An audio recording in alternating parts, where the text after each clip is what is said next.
This talk is brought to you by the Bamberg Mathematical Consciousness Science Initiative. Hi, everyone. Good to see you. My name is Sascha. I'm currently at the University of Erlangen, but I'm going to move soon to the University of Cologne, and I've got a co-association in Glasgow. I'm just generally interested in neural correlates, I have to say. So I wrote 2016 this paper, A Deeper Look at the Neural Correlates of Consciousness, where I'm looking at Chalmers's definition, and I think there's a lot wrong with it. Dave was kind enough to mention that before.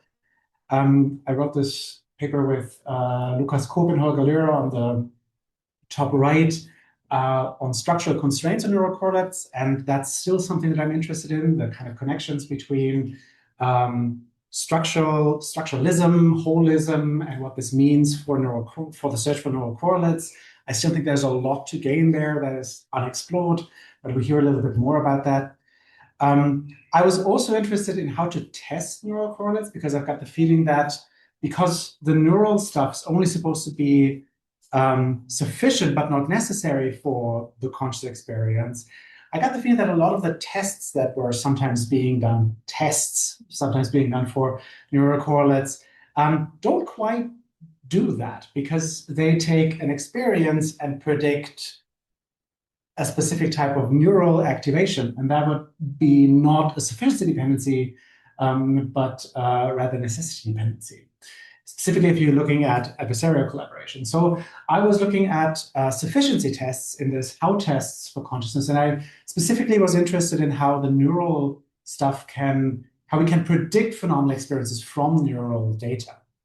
And I think that is the kind of test that we should run more in the sciences. And I differentiate it from a few other tests, and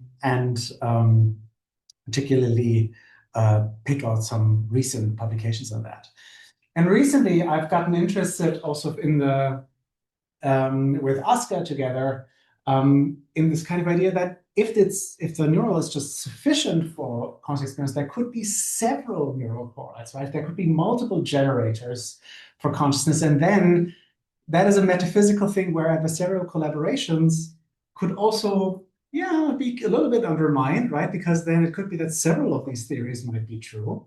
I think that's a very fascinating view that directly stems from this kind of neural correlates stuff. I'm also interested in the history of the term before the use by Crick.